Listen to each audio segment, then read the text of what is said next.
Hello, Boopsies, and thanks for joining me today. I am going to be reading Chapter 2 from the World History. The proper accreditation is in the description box below from this publication of World History. It's public domain, it's royalty-free, whatever you want to call it, Creative Commons Attribution. All the credit is in the description below. All the legal credit. Okay. So it's the World History Volume 1 to 1500. I got this from openstacks.org. So it's Chapter 2, People in the Paleolithic Age. So I've read Chapter 1 in a role play video I did recently. And you guys liked it. So I thought I would read. And I love world history as well, so I thought I'd read the second part, but I quickly just want to announce the shout-outs for anyone booking a 30-minute or hour-long on TonyBomboni.com. Thank you, Stefan, Kiana, Amanda, Anne, Maya, David again, Elise, Ashley, Catherine, David and Catherine, thank you guys so much for booking your very own 30-minute or hour-long. Links below to TonyBomboni.com.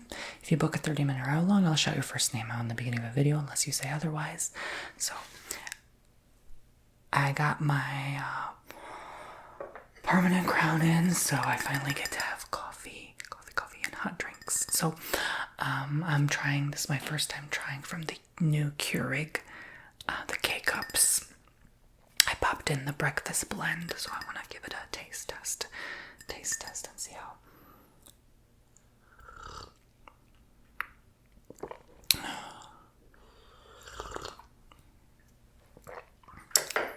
It's a bit strong, but actually that's not so bad. I thought it would taste worse with the, I use brown sugar and almond milk, but that's actually acceptable. For some reason it does taste better with like creamer. I have to buy more of those like milk creamers and stuff. But okay, so make sure you subscribe if you want more content like this. So I printed out the pages because it kind of strains my eyes too much to read from a phone or a computer screen. And I didn't want, anything buzzing near the mic. The mic tends to buzz if there's electromagnetic frequencies near it. So I'm just going to read living, and I'm going to interrupt from time to time, give some of my own thoughts and opinions. But feel free to sit back, relax, learn about our world, and enjoy. Living in an age when global temperatures are gradually rising. We are well equipped to recognize the impact of climate on daily life. For much of their existence, however, Earth's early peoples lived in an ice age when temperatures were colder and ice-covered areas that are now... I don't know what happened to my printer.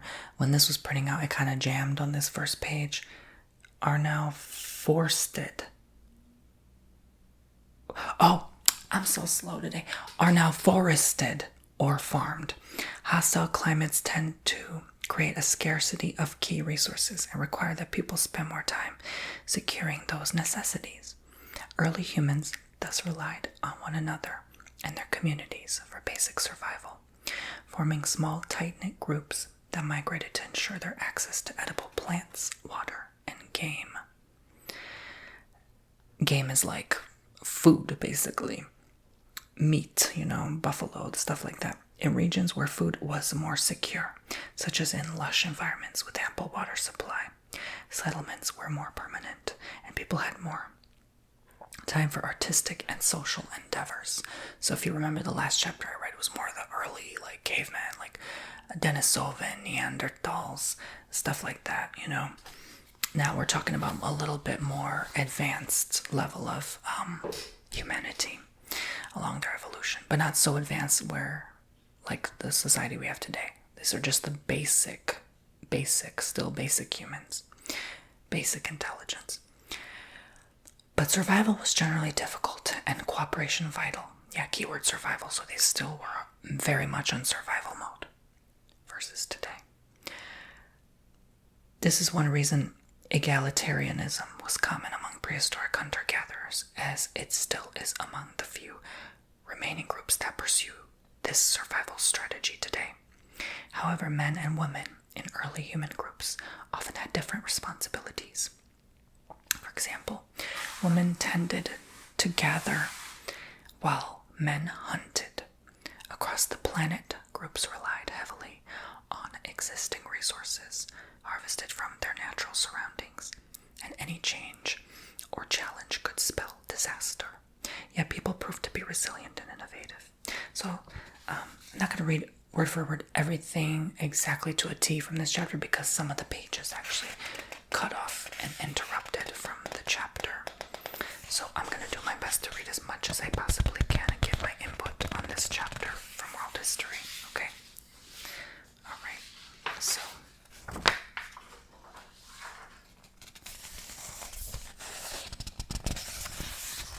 here we have a map of the geography of where the most recent glaciation period occurred, and this is important to follow as we are entering the alleged polar shifting, to follow where, what regions get colder faster, and it's bound to happen again, so it says in this figure 2.14, the most recent glaciation period. During the most recent glaciation period, 18,000 to 1 million years ago, that's a broad range of time, ice sheets covered large portions of the northern hemisphere, and Earth's sea levels were far lower than they are today. That's very interesting, but it makes sense because the more ice, the less water, because the ice soaked up all the water as ice, so once the ice melts, the water rises. So yeah. So this is credit to modification of work, Northern Hemisphere glaciation during the last ice ages by Hannes Grob, AWI, Wikimedia Commons. Okay, so this shows the Gobi Desert region of Asia was not really that covered. The Himalayas were more covered. That makes sense because of the mountain range. The Ural region was covered, which is northern Russia, most of northern Russia. Some of the Alps region of Europe were covered, north of Italy. So the North Pole obviously is frozen over. The summer sea ice and the winter sea ice all was covered there. Southern Alaska and some of northern Alaska was covered. Well, all of Greenland, of course. All of Canada, I would say mostly all of Canada was covered. The Rocky Mountains, a lot of them were covered in the Canada region. And some of northern North America, I would say, like Illinois up, let's say, maybe Maine, Massachusetts, those kind of areas were covered. So, a few factors can trigger an ice age, but generally such climate changes occur when insufficient sunlight is able to reach the planet's surface. Then temperatures drop in northern latitudes, resulting in the accumulation of ice. As the glacial ice sheets grow and spread across the land, water is pulled from the oceans, causing sea levels to decline. Even areas closer to the equator, where ice is unlikely to develop, can experience dramatic climate change during these cooling periods. Otherwise, tropical areas can experience drying, causing rivers to disappear, lakes to turn into swamps, jungles into savannas, and grasslands into deserts, similar to what seems to be happening on and off in different regions today, or it's kind of, I guess, backwards in some ways too. Like deserts now, grainlands, some savannas seem to be jungles now. It just depends. These changes have a huge effect on plants and animals, leading to evolutionary adaptations in some and extinction in others. These are all natural processes. Yeah. And each recorded ice age in our planet's history has eventually come to an end when more sunlight reaches the earth and causes the temperature to rise and ice to melt. And that's what I'm saying. This has been going on for so long. And yes, of course, we make some change, some impact to the climate. But I genuinely don't believe that we are the only, or we are the main cause. Something never sit right with me with that, Yeah, so I definitely feel like there's more to the story here. And the sun definitely has more of an impact than we're being told. Way more than what we can possibly do. Doesn't mean we disregard our planet and stop taking care of it. Absolutely not. We should take care of it. We should stop just throwing trash on the side of the road. We should, maybe come up with smarter ways to emit rather than, anything that can harm wildlife. Like, obviously, I'm not saying we shouldn't, but, I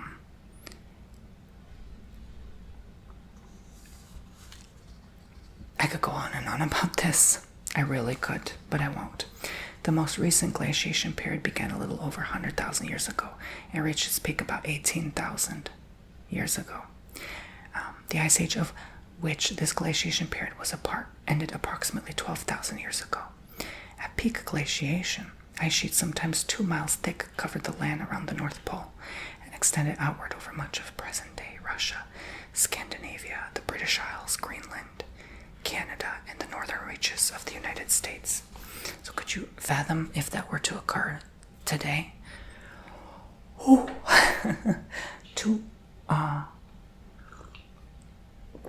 2 mile ice thick sheets.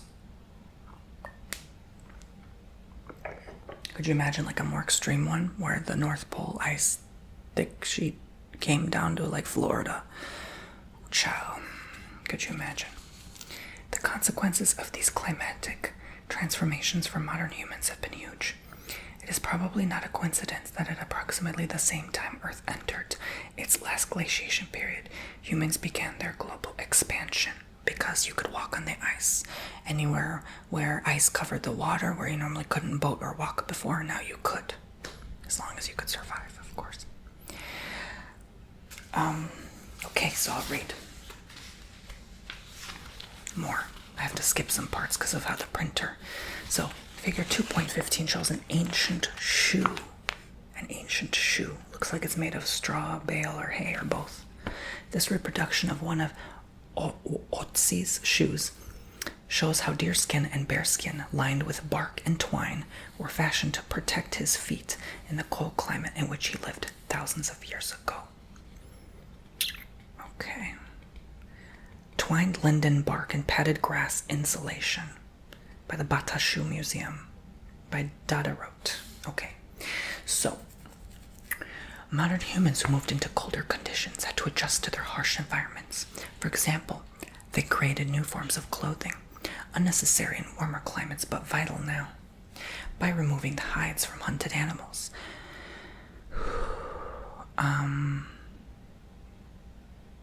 With various types of rock tools and scraping them clean. The earliest clothing must have been simple and likely functioned as blankets draped over the body to keep warm. However, by around 30,000 years ago, modern humans had developed the earliest known sewing needles, making them of bone, wood, and ivory. I think I need to focus my camera because it's like kind of going in and out of focus for some. Now it's making me dark. I don't know if that's helpful.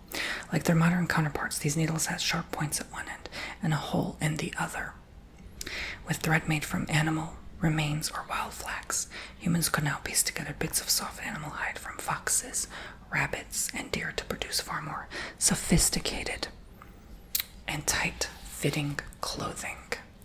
The 5,000-year-old remains of a man discovered in the Alpine region between Austria and Italy in 1991 and dubbed Otzi provide us with some indication of the type of clothing that could be created. Forgive me if I'm mispronouncing. His name is Otzi, but the O has 2 dots above it. From what I recall, at least in Swedish, it's like Otzi. Like, I don't know if that's right. Otzi was dressed in a heavy coat made of goat and sheep hide stitched together. He also wore tight-fitting leggings. See, now men wore tights even back then. That ain't a feminine thing, okay? They wore tights, okay? So stop demasculating men because they wear tight pants. I'm just messing with you. A bearskin cap with a chin strap and shoes constructed from woven grass, tree fibers, and deer hide. This type of clothing was far more functional than earlier designs and would have allowed populations to survive in frigid areas. warming of Earth and retreat of the glaciers that began around 17,000 years ago submerged continental shelves around the world and created new lakes and rivers. These changes in turn created opportunities for exploiting fresh and saltwater marine life in the new waterways and the warmer, shallow waters along the coasts. Many human groups were now exposed to a greater variety of animals that they could use to supplement their diets. As other animals like reindeer adapted to life in cold environments and moved north, the human populations that hunted them moved north as well. The higher water levels also helped to isolate some groups. However,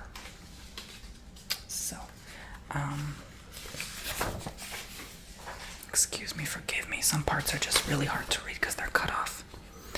Those that had crossed into the Americas from Asia were cut off from populations in the Eastern Hemisphere as sea waters rose in the Bering Strait.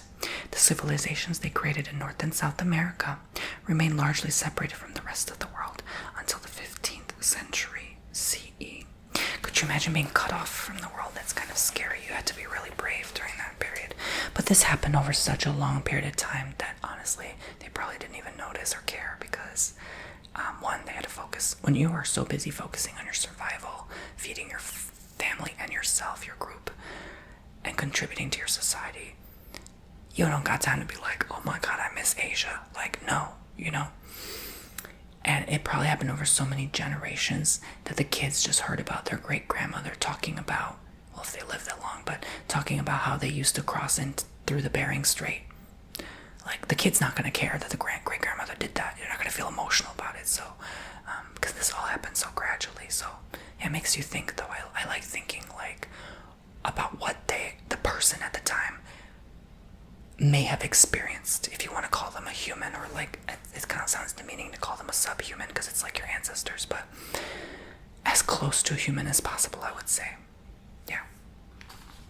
A cave-like or tribalistic human, let's say. I don't know if that maybe sounds offensive to some people. So submit your own word for that. Life in the Paleolithic age. Okay. But 15th century, that's not far ago. That's not long ago.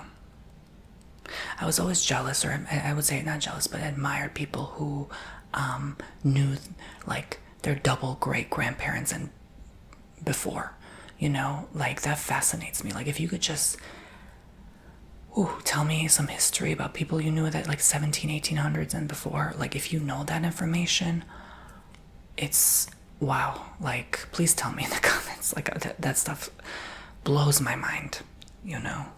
Yeah. Until as recently, I actually, just speaking of which, got my updated ancestry DNA results, and apparently I'm like freaking a third Greek now. Oh my gosh, like it's always different every time, so I'm taking it with a pinch of salt, but wow. Like mostly southern Greece, I was floored. Like, yeah, I was really surprised to see that. Until as recently as 12,000 years ago, human populations around the world remained very small and relied on subsistence hunting and gathering for survival. So, 12,000 years ago, that's well before Cleopatra, but in the term of human evolution, that's pretty, that wasn't far ago, that wasn't long ago. I feel like a lot of what happened during that time influenced your genes, your genetics. I don't know, maybe I'm channeling or downloading something right now, but influenced a lot of our genes today. Something about that 12,000, 10,000 years ago, I'm hearing in the spirit that's heavily influencing and targeting your genes today. So the ancestors that lived around that time period heavily influenced who you are, what made you today, basically. It's not necessarily the 150,000, I feel it's 10,000, something like that. That was like a huge marker in the genetics, I feel. That's just my feeling. I'm not saying that's science or fact. A typical group of early humans could be as small as 15 people, and perhaps as large as only 40. So, a classroom. These groups were further subdivided into family units. Seems like we're being divided even more today, right? Their small size, to be independent.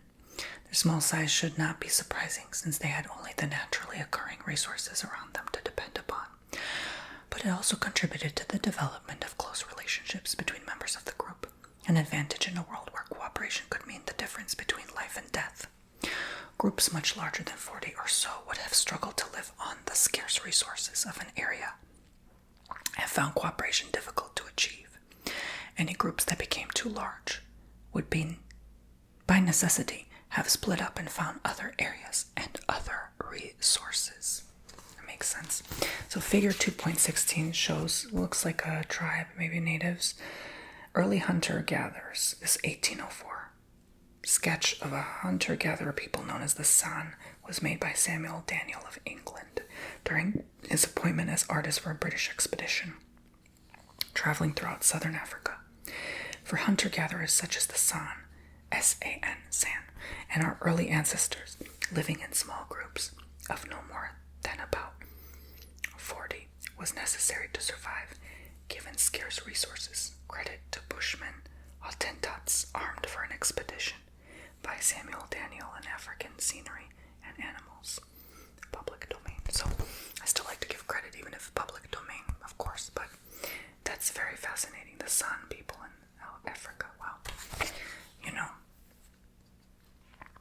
And, at that time we really don't know, but like people look different. They don't look as people live now. Like, people are always shocked to find there's white folk in South Africa.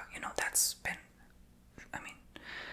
from the British Empire, of course, a long time ago. So, it shouldn't come as such a surprise. But they're not the only people there, though, of course. But anyway. So, I'm going to read on. Diets for humans in this period consisted of nuts, fruits, berries, wild grains, and honey, fish, birds, shellfish, insects, and other animals. What people ate depended heavily on the environments in which they lived. Those in lush, warm environments had access to a variety of edible plants and animals. In more frigid and icier environments, they depended more on animals and fish. Fishing strategies likely included the use of spears, but also nets and even hooks made of bone. So how do they know all this? Well, archaeologists discovered all of these things. They dig deep in the earth. They see, this is when the ice sheets happened. There's different layers in the earth, because it's constantly bombarded by dust and rock and soil and waste and decomposition. So over time you can see the layers, like you see layers in a tree, and you can see how old the tree is. That's the layers. So you can see the deeper you go, you can go millions and billions of years far back and seeing what happened in those layers based on the chemical composition of the soil. So, and then obviously they scavenge the soil and the earth, and they find like clay pottery and skulls, and they test those and CAT scans, and using advanced machinery and knowledge of today to discover all those things. So it says most hunting likely focused on smaller animals, but large game hunts did occur.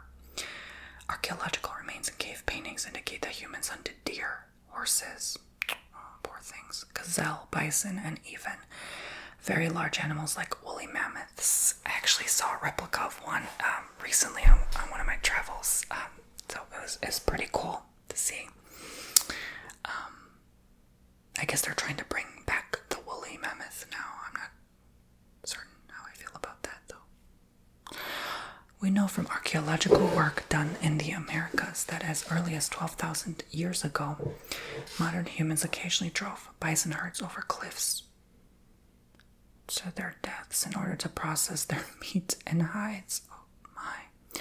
Similar methods were likely used in other places to hunt various species of herding animals around this time or even earlier. It's kind of funny, like to them that's like, oh, this is nothing. But to us it's like, oh my, we're that advanced and civilized now, I guess. Hunting, well, yeah. Look, if we went hungry today, Lord knows we do the same. Hunger makes you do great things, okay? that carnal brain would quickly come through. Hunting woolly mammoths tens of thousands of years ago would have required a lot of group cooperation and the use of sophisticated tools like spears. Yeah, they were huge. And those tusks, would have got someone real good if they weren't careful. It would also have been very dangerous, and scholars debate how common it really was. It must have been because they're all gone now. But killing a mammoth would have been highly desirable. A typical animal weighed about around 6 tons, and harvesting it would provide a good supply of meat, hide, and bone for a small group. I'm sure they did it, but I know they got wiped out eventually from the lack of ice too. For shelter, early humans commonly used both built structures and naturally occurring refuges like caves. Archaeologists around the world have unearthed evidence suggesting that some populations occupied a single cave for tens of thousands of years. Wow. The Pangayasaidi cave in Kenya, for example, may have been home to humans for as long as 78,000 years. When caves weren't available or when populations needed to be more mobile, humans designed their own shelters using wood, bone, animal skins, and other items gathered from the surrounding area. Evidence of shelters constructed of mammoth bones and covered with animal hides has been uncovered in several locations in Eastern Europe, including Ukraine, Poland, and the Czech Republic. These encampments may have been used as long as 25,000 years ago. There are strong indications that modern humans living even tens of thousands of years ago had developed some form of spirituality, perhaps even a kind of religion. As they are today, spirituality and belief in the supernatural were a way of making sense of the world. Natural occurrences like sunsets, earthquakes, comets, lightning, volcanoes, and many events for which we have ready scientific answers may have held supernatural significance for our Paleolithic ancestors. If modern practices are any guide, Paleolithic humans likely had religious traditions similar to animism. The idea that a degree of spirituality exists not only in people but also in plants, inanimate objects, and even natural phenomena like fires. The detailed cave paintings of bison, deer, and other animals left behind by these distant ancestors may be some of the few surviving traces of their ideas about the supernatural. It is even possible they recognize some members as religious figures. Such shaman men and women would have provided some connection between this world and another less understood world beyond. Interesting.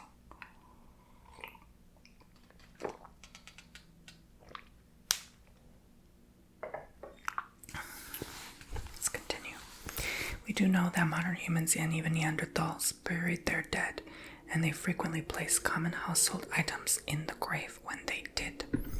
A few rare burial sites found in Eastern and Southern Europe and dating back 30,000 years were particularly ornate.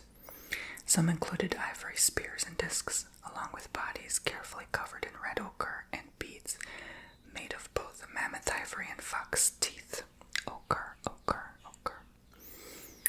But most burials discovered so far were fairly simple. While it's tempting to draw conclusions about a belief in the afterlife from such finds, it's impossible to know for sure what significance these burials had for the people who performed them.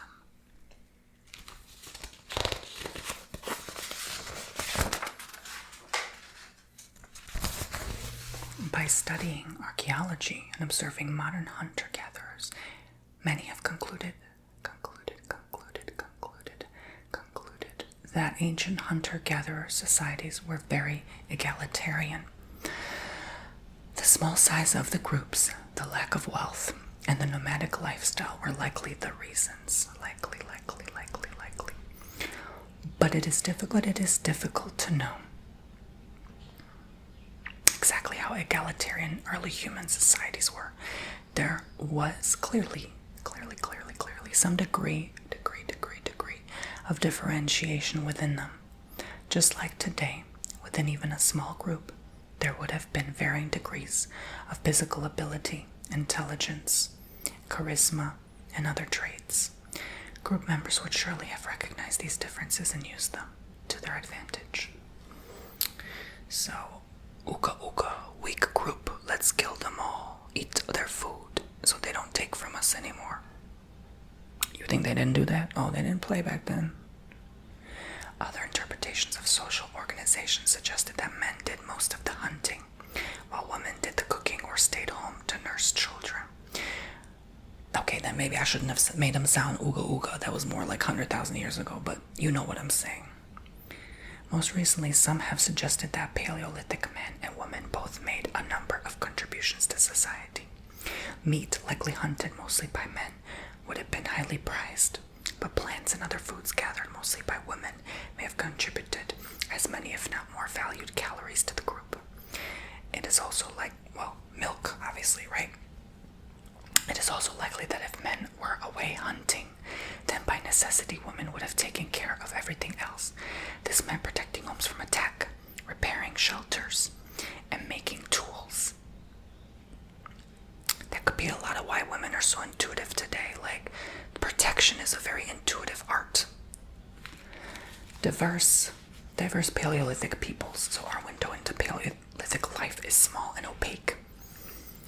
Scholars have thus had to rely mostly on observing hunter-gatherer societies that exist today and extrapolating from their experiences. Relatively few such populations still survive, and they're found in only a few places around the world where producing food simply isn't practicable or desirable. These include the Kalahari Desert. I was going to say Australia. I can imagine the, what do you call them? Of southern Africa, the forests of equatorial Africa, the far Arctic, Tanzania, parts of Western Australia, and a few other places. What do you call the people of Australia? Aboriginals. Yeah, yes. The San people of the Kalahari Desert in southern Africa have often been studied. They live today in parts of Botswana, Namibia, and Angola. And there's a lot, isn't there still a lot in South America, right? A lot of tribes still to this day. And those who still practice a traditional lifestyle do so in groups of up to 60 people that include members of several related families. Even, I believe Indonesia or Malaysia, like in the middle of the Pacific, there's some tribe there, I believe, if I'm not mistaken. I think they maybe have mentioned that. No, they didn't mention, so there's quite a few. There's quite a few. I think off the coast of India as well, if I'm not mistaken. There's some tribal, uncontacted tribes there. It's illegal to cross paths with them because you could pass on an illness and wipe out their village, their families, you know. The San survive, or you'll never be seen again, you know. Some of them.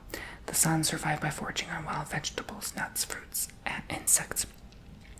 They also rely on hunting wild game like antelope with throwing sticks, spears, and small bows that shoot poison-dipped arrows. Yeah, that's why you never get seen again, child. Their groups are largely leaderless, though in certain instances respected hunters or older men might wield some authority. That makes sense. But it would be fascinating to learn their language and interview them. You know, if humanity is able to do that and somehow still safely contact the tribe without interference, to see how they've evolved versus tribes from like 10, 12,000 years ago. That'll be so interesting, so fascinating, you know? I don't know. These are the things I think about sometimes. So yeah, that was the San, figure 2.17, the San people of Africa. This right here. Right here, child. So, some of the San people who live in the Kalahari. I love that. I always love that name, Kalahari Desert. Of southern Africa still follow a hunter-gatherer lifestyle today, living in relatively small and generally egalitarian family groups. Credit to Tribu Dingenis by H.B. Serre. Okay. Despite this egalitarianism, the San do maintain some important divisions of labor based on sex. For example, men are expected to create fires for cooking and warmth, earth, which they do by rubbing sticks together to create heat and adding a bit of dry grass so that it ignites. Men are also the primary hunters for the group, though women sometimes participate. Women's responsibilities include gathering, as well as building traditional shelters from tree branches covered in long grass. These shelters are light and can be built quickly to allow the group to move regularly when necessary. Water is a constant concern in the very arid Kalahari environment, and the San can live on relatively little of it. They collect it from certain plants and special watering holes, frequently using hollowed-out ostrich eggs to collect and store it for later use. This reminds me of the people, I think the Native American tribe, who held water in their mouths while they tried on long, miles and miles long journeys, and they slowly would drink the water on their way. That was always so fascinating to me and so intelligent. In the Arctic region of northern Alaska, Canada, and Greenland, where conditions are very different from those in the Kalahari, the Inuit people practice a form of hunter-gatherer lifestyle suitable to that environment. Like other hunter-gatherer groups, they live in relatively small bands, made of multiple families that are generally much more egalitarian than settled societies that depend on agriculture. There are few plants to gather, but an abundance of birds and animals to hunt and fish, including caribou, walrus, bowhead whale, seal, polar bear, muskox, and fox. In addition to providing meat and fuel, these animals have hides the Inuit use to make ocean-going vessels and thick clothing to protect them from the harsh cold. The plants that can be gathered in some warmer regions include grasses, roots, and seaweed. So this is figure 2.18, the Inuit people of Alaska. Making carefully constructed fur clothing allows modern Inuit people to survive the colder conditions of their environment. This photograph of an Inuit family was made in 1929 and has been digitally restored. Credit to Inupiat family from Noatak, Alaska, 1929, by Edward S. Curtis in the Northern American Indian public domain. As is common among hunter-gatherer groups, men tend to do the hunting and fishing while women care for the children, maintain the home, and process the food that is hunted or gathered. I hope you guys are enjoying this read along.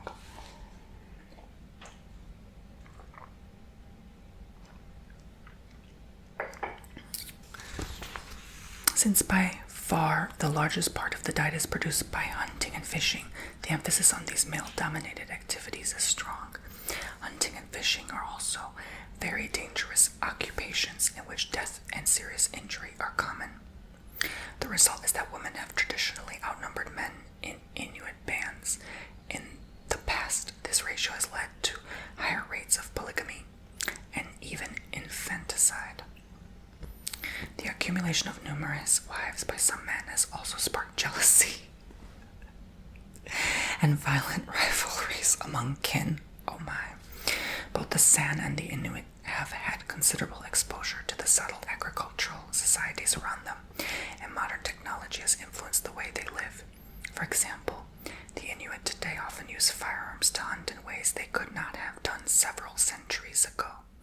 But one hunter-gatherer society that has still had only limited exposure to agricultural societies is the Awa people of the Brazilian rainforest. So that's what I mentioned. I think it's AWA, but the A has a dash over it, kind of how the Spanish A does. Well, it's Spanish because it's Brazil, so yeah, maybe Portuguese. The known behaviors of the Awa thus provide scholars a picture of hunter-gatherer societies that may be closer to that of our distant ancestors. Unlike the San and the Inuit, who live in environments where many resources are scarce, the Awa inhabit a very plentiful and lush environment. Yeah, the jungles of Brazil are beautiful, aren't they? There are relatively few of them, only about 350, and their semi-nomadic hunter-gatherer lifestyle is not a vestige of ancient practices. Rather, it is believed that as recently as the 19th century CE, they abandoned previously settled communities and moved deep into the Amazon River basin to live as they currently do. Despite the relatively late adoption of this lifestyle, the Awa display many of the societal characteristics common among other hunter-gatherer groups. They are highly egalitarian. They own relatively few material objects. They live in small groups of up to 30, and they survive by hunting animals and gathering edible plants from the surrounding environment. A traditional and highly valued gathered plant is the fruit of the babasu palm, Babassu, babasu palm. In addition to relying on this oily and protein-rich fruit, Awa groups also survive on the abundant fish in the wet rainforest and hunt numerous other animals using bows and arrows. It says the different environments in which the world's remaining hunter-gatherers live have inspired very different understandings of the supernatural. The Inuit have a rich mythology that includes stories of fantastic hunts and incredible creatures that inhabit the world. The Northern Lights, a natural celestial display common in very high altitudes, is seen as a feature of the supernatural that can be both comforting and terrifying. Many San religious beliefs revolve around a sometimes helpful and sometimes foolish being called Kagan, Kaggen, Kagan. Kagan can take the form of numerous animals, including certain insects.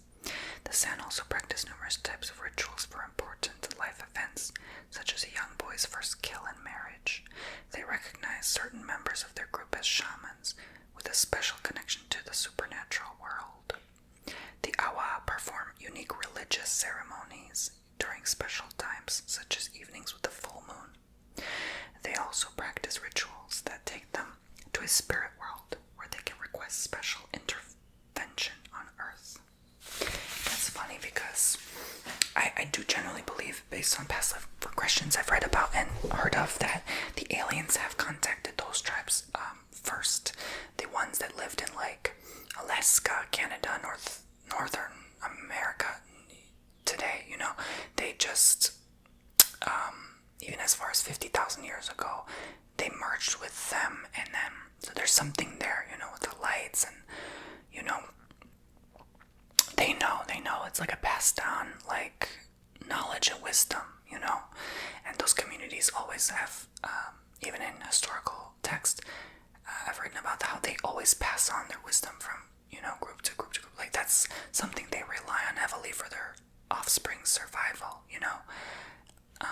whatever they learned, it has to be, like, trained in them, like, passed on, it just makes sense.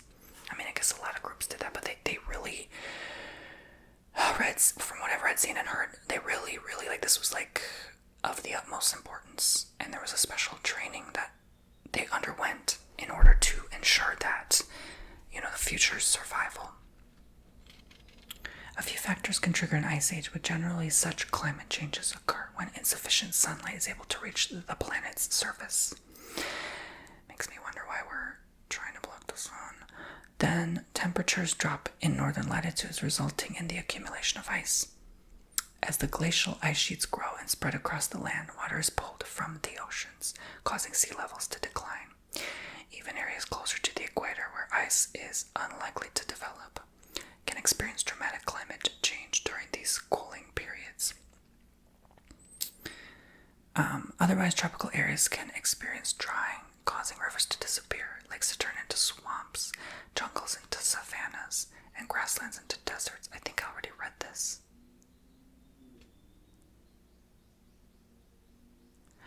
Wait a minute. I don't know why. Why is it asking me to read it again? Okay, so, I must have done it already. Okay, so that was the end of the chapter, Chow. I don't know why it, repeated itself. Okay, I apologize for that. I apologize. I was like, wait a minute, this sounds familiar. thank you guys for joining me today. I hope you enjoyed this world history reading. If you want more, please request in the comments. I hope you feel nice and relaxed now. I'm gonna go do some laundry. I just heard it beep and finish, so I have to get it done before it starts wrinkling. I'll see you all very soon.